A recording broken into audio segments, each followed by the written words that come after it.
Good afternoon, everyone, and welcome to Travel Better Together. Today, we have the pleasure to interview Nick Vivion, founder of GhostWorks Communication. And it is a pleasure to have you here, Nick. How are you? I'm doing well. No, thanks for having me. I really appreciate it. No, thank you for taking the time to talk with us today. You are such a legend in the travel industry, so I thought it would be so valuable to have you here and to share your experience with our audience. We could learn a lot about you and your experience and the tips you have to share. So thank you Legend for is a taking the time again. that's a tough one, but yeah, I've been around. No, yeah. Um, so first of all, Nick, how did you get started into the travel industry? Yeah, I think we all think travel, like we know travel really well, right? Like we once went on a hotel trip or, we went with our family and did something. So we all think, we can do travel, right? We can do travel startups. And I guess in some ways I'm similar, but when I was younger, my dad took a job in Switzerland. And so when I was about 8 years old, maybe even 7, I started going back and forth between Kansas City, Missouri and Switzerland. And so just from a very young age, I was always traveling. I was going between schools and I just kind of grew up being on the road a lot. And I think I just got used to being in movement. And I think once I realized that you could actually have a job and travel, it took me a while to get there, but I was kind of really excited. I hadn't really thought about having a job in travel industry. And once it presented myself, I had to take it for various obvious reasons, because I just knew travel really well. And it's always just such a fun industry to be in. Yeah, no, I mean, it is super fun. That's so interesting that you had to travel a lot between Kansas City and Switzerland. Where in Switzerland did you go to most In often? Basel. Yeah. So he was with Mm. Hoffmann La Roche, is where he ended up having a job. And so, yeah, we would go between that. And then eventually they moved back to New Jersey. And I stayed behind in Switzerland. So it's quite the thing of growing up, a little bit in one end of the world and another on the freedom of Europe is very different for an American kid. You don't get to do that type of stuff in America usually, especially these days. Yeah, that's a good point. Do you still miss Switzerland? I Do you do. I go? went back this Yeah. summer. Yeah, we finally went back. I took my husband. We went and looked at all he was very bored. I was like, once I did this, I went over here and then we did this. I just went through the full memory lane of it. And we went back with my dad and my mom. And it was really Mm. nice to see that because it kind of reminds you of the beauty of your life, in the past, right? Just the many lives that we tend to lead over time. And, made me think a lot about part of the reason why I wanted to start in travel. What I started doing actually was after college, I started doing short documentaries. So I studied film and business and I started doing short documentaries for Al Gore's TV station. It was Mm. called Current TV. It was right before YouTube got big. And so I had this chance to go around and make these small short films about kind of documentaries. I thought of myself more as a documentarian, a filmmaker. And it reminded me a lot of just like how much fun it is to go and find stories in new places. Wow, yeah, that's such an interesting story. Do you still think about making documentaries every now and then? Definitely. Yeah. I'm actually working with a client right now on a short one. And then, kind of remembering like, oh gosh, that feels nice to like find the story and really unearth it, but also how frustrating because, you have to deal with like the process of finding the story and many hours potentially wasted filming something. And you're not sure if there's anything there, but you just kind of have to start consuming and creating and seeing what stories will come out. So it's a fun Mm. process. Yeah. So is that the story of why you got into journalism?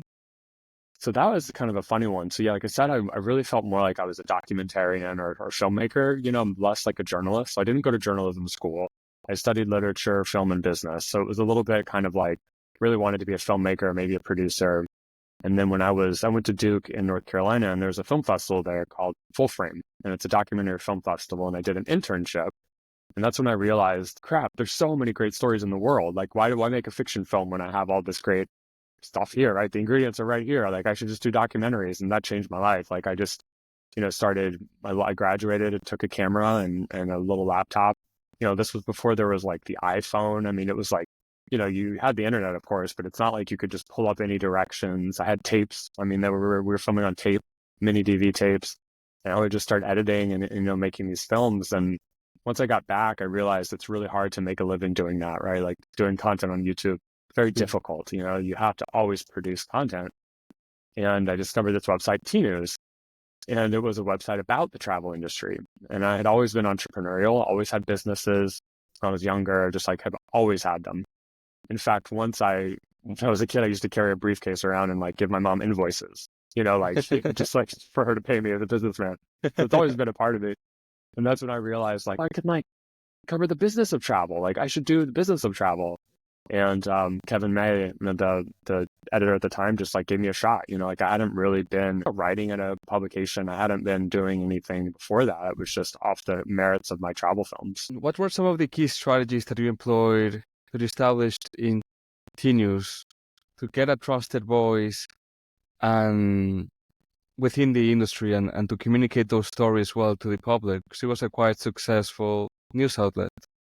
Yeah, I was lucky because, they had established such a great reputation, before I got there, so I by no means had, was responsible for any sort of, it's more like maintenance, of this thing that was so special. And what I loved about it most and what I miss about it the most is just that it was an independent voice. There's always a lot of consolidation in the media, like it's just inevitable because of how tough of a business. But what happens when something's consolidated is often the voice gets muddied, or maybe it just disappears, right? Because it gets like sucked into the other organization. And so I love that it was independent. It had this feeling of like, we could do this and we could build this business. And so it was always really important to try to maintain some of that, that trust and integrity and really keep that independent voice going. But, it's super difficult. And I think you have to commit to, being in the community and really trying to tell fair stories and really pushing, when you can and try to get the better story.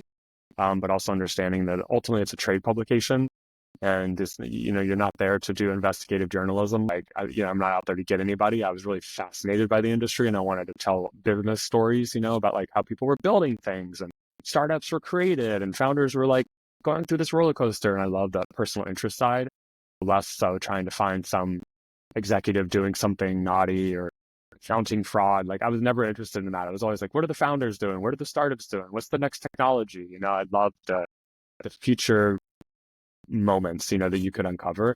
That was what really always got me going. Yeah, that is super interesting. There's always so much innovation happening around in technology that it is exciting to see what's out there. What are people doing differently? How are they being successful? And there's a lot of cool stories to be told. Now, I wanted to ask you, Nick, now how important it is for entrepreneurs today to master digital distribution channels.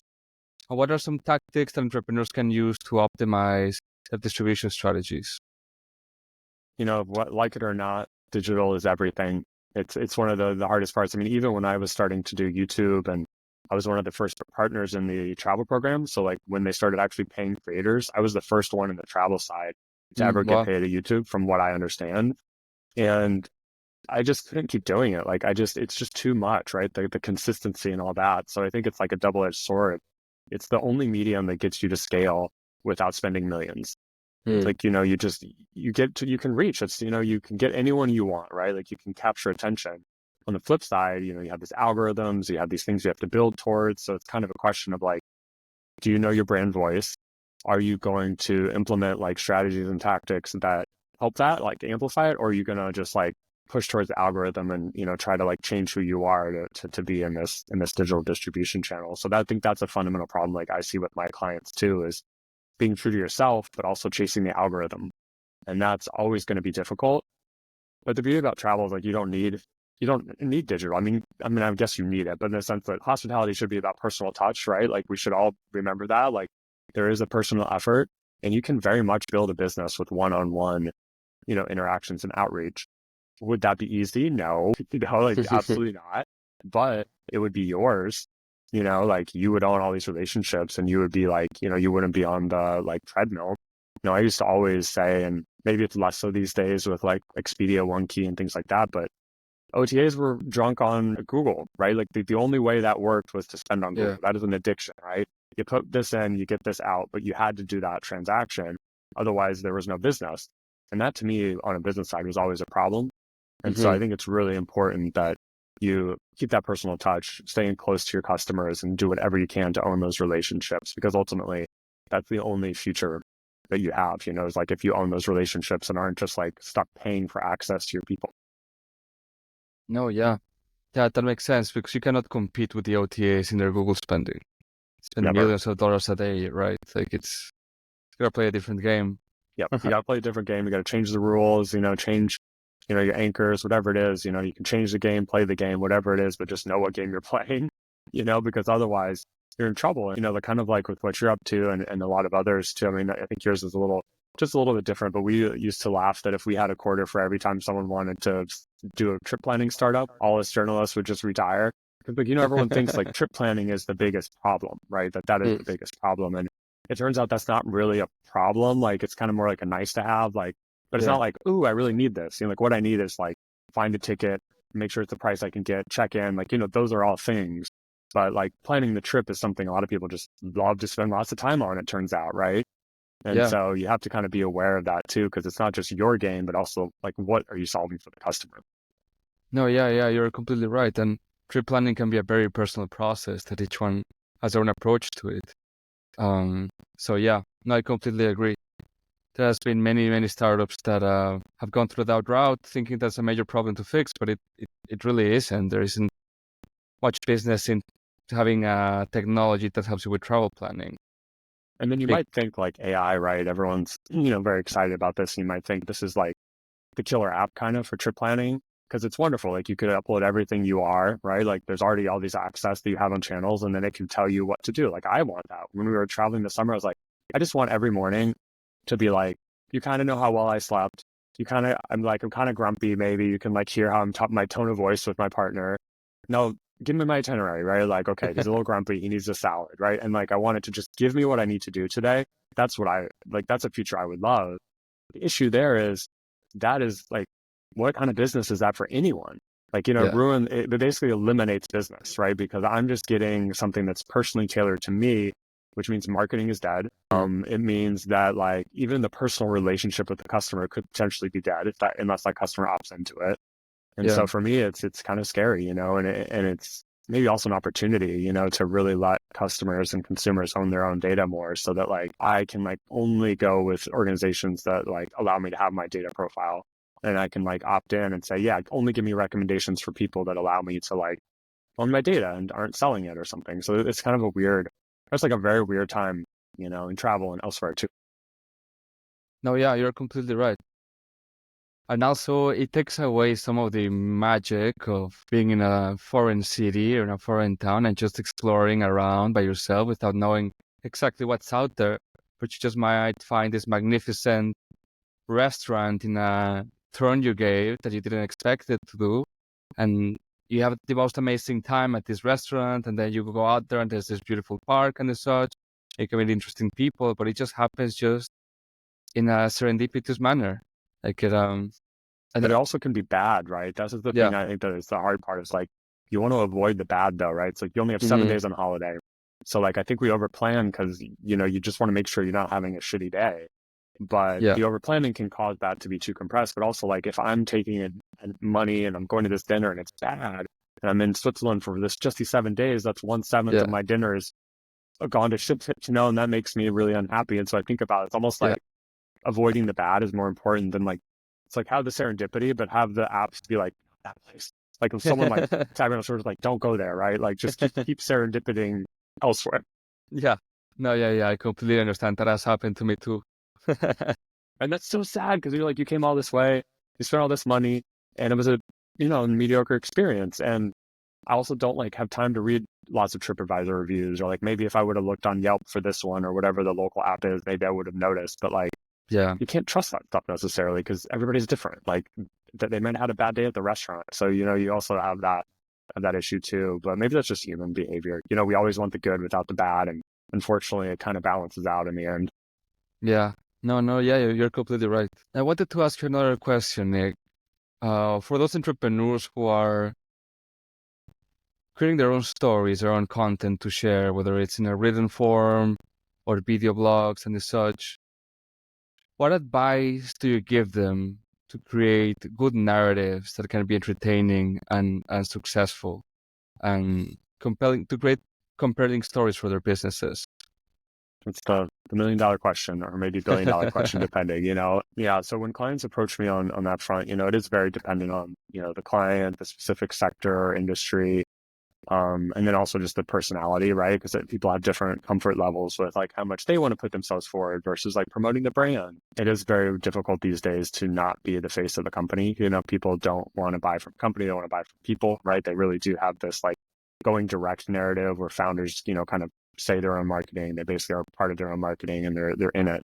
And so I think it's important to understand first, like check with yourself, like, what kind of founder do you want to be? What kind of business owner do you want to be? Because like I said before, if you're on that content treadmill, you can't get off of it, right? So if it's like Diego's going to have to do, 7 podcast clips a day to keep the engine running, if, he decides that it's too much or wants to leave, then you're stuck, right? You're trapped. And then like, what is the point of being an entrepreneur at that point too, right? You kind of want to focus on your own personal agency, because that is one of the best parts about entrepreneurial life, is to kind of choose your own adventure, not to like find your way into a cave and then the door closes and you're stuck there, So you kind of want to think about that, because you will get stuck, with needing to do that. So I ask them first to check in with themselves, then also ask questions to people around you, your customers, community, and really think about the stories that might resonate most with them.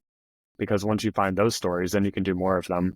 And you can maybe find that you're the least interesting person in your business. And that's great. Like, we love founders in America. We love to like put them up, but unfortunately for them, there's a lot of more interesting people in most of those companies than just the founder. And that's great. And the founder should be excited about that, because it reduces the pressure on their own personality and helps them find just like great stories that exist beyond them. Kind of like why I started doing documentaries. Like once you look around, you start realizing there's rich stories all over the place. You just have to capture them and find the right channel to tell them in. No, yeah, I completely agree.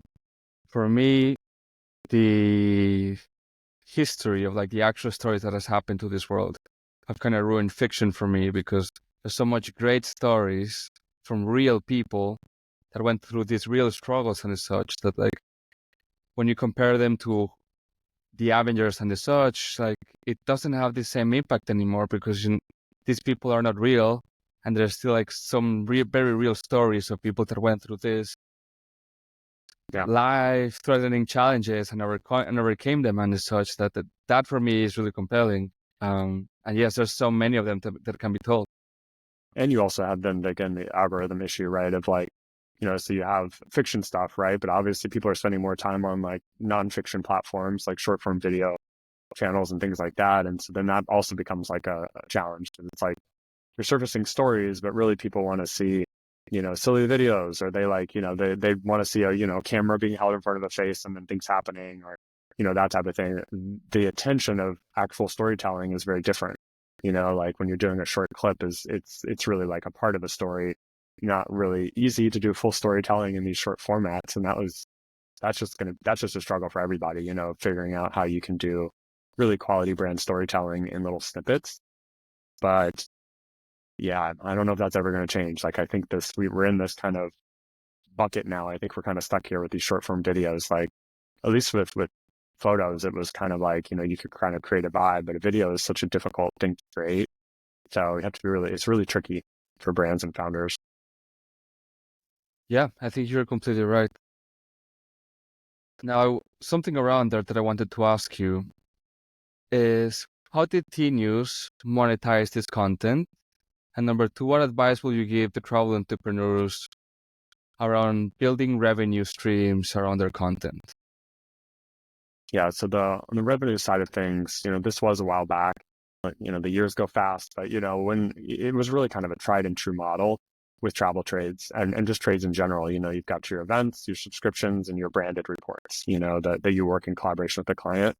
That's pretty much typical and hasn't changed much for trade publications anywhere, because they're pretty effective models. And of course, advertising is there, but like that is really not much of a revenue model, like a really good revenue model. So I kind of just think that one's kind of out the door. But it's also kind of similar for founders too that want to monetize content. You can think of content in different ways. It doesn't necessarily have to be an article. Events are content, right? Research reports are content. And then having subscribers is like just a wonderful thing for everyone, because, you do get that recurring revenue, even if there is subscription fatigue. So you do have to kind of think about like who you're selling subscriptions to. But the most important thing is just to have a high value item to funnel towards, so maybe the content is free, right? Maybe you have this other thing that you're selling. So I think that's also super important, is just understanding what is the goal of the content, what is your funnel, and then making sure that you build. And funnel is almost like anachronistic, like it doesn't have to be linear, but the concept of a funnel of like this is connected to this is connected to this with the goal of this. That's kind of what I mean. Whatever shape it is, it doesn't really matter. But just making sure that you have those customer touch points that get you to that ultimate sale. And then some people forget what they're actually selling, which is kind of funny. Like they get so focused on the content, but like, what are you selling? Like, is it the content or is it something else? And if it's something else, you just got to make sure you connect the two so you don't get distracted, because it's pretty easy to like run down towards the shiny new. Mhm. Yeah, very good advice. On a slightly different topic, how can travel entrepreneurs effectively network and form partnerships within the industry? It's important. I mean, for all of us, right? In any industry, it's super important. The best part about travel to me was always that networking was really fluid, that there were always great events. It wasn't something where you felt like you had to really search for like solid conferences or things that were happening. I really love Travel Massive. That was always a go-to. I have some travel clients now, not as many as I used to, but like when I was full on travel technology, that was, just always a lovely community, chapters everywhere, very welcoming.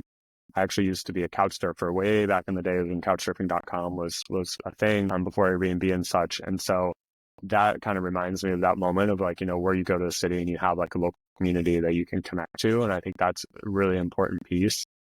And of course, just thinking outside of travel, like we always forget about that part, be creative and think about like, what are some other connections that you can make, partnerships you can sign to really expand your market. That brings me to my great question, Nick.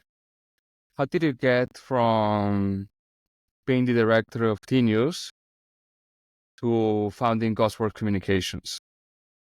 I always have winding journeys. I'm like man of many careers, and I kind of, I'm a very curious person. So it's a double-edged sword, it's nice, but then also, I kind of seem to drift. When Tnooz got bought by a competitor, I lost my job. And then it was just kind of like this perfect moment, I think it's kind of a typical story of like, publication, gets acquired and, there's always going to be staff changes. And I thought, you know what, this is the time to do my own agency. And so I launched GhostWorks first as a blog management service.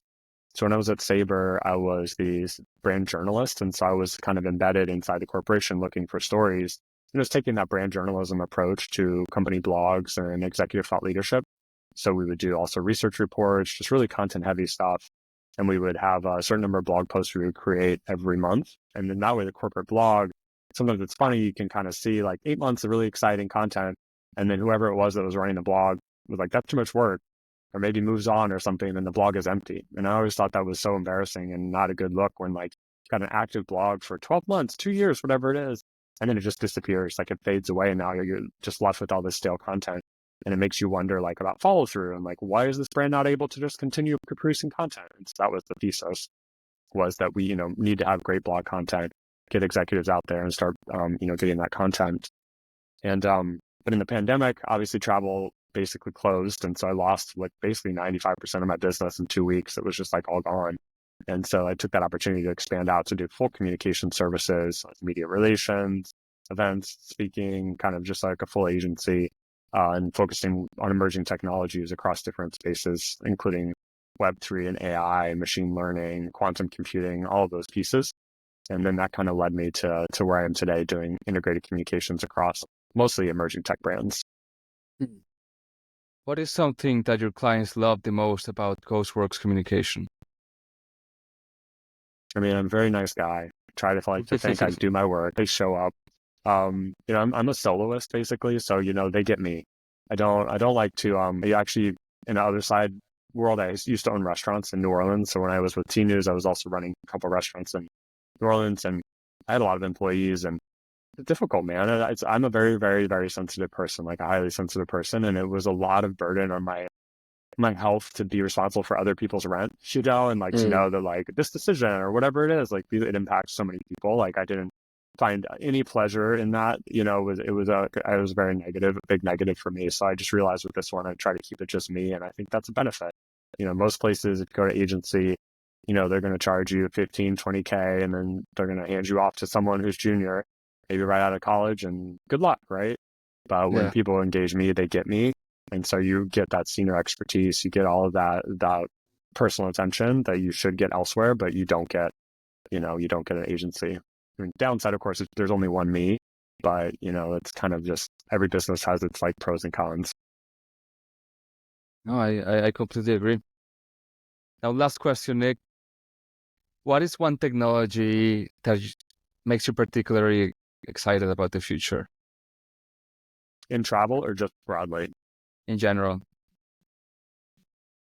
I like to me, the hypersonic planes, like that to me is like super thrilling. I never, for whatever reason, I should have been I was within like the Concorde window, like I really regret like not really yelling at my dad as a 7-year-old or whatever it was, like, take me on this plane, because I've always been an aviation geek. Like I love planes. Like I take pictures of planes, I'm like that kind of, out of a window all the time, doing that. So I really love this idea of the hypersonic travel coming back, because that's a pretty big unlock, for people and also for the industry. Because I think that air Yeah. travel, as digital world becomes modified and all those boundaries collapse, there's only so much we can do in space, right? Like you can only travel so fast. You can never break that.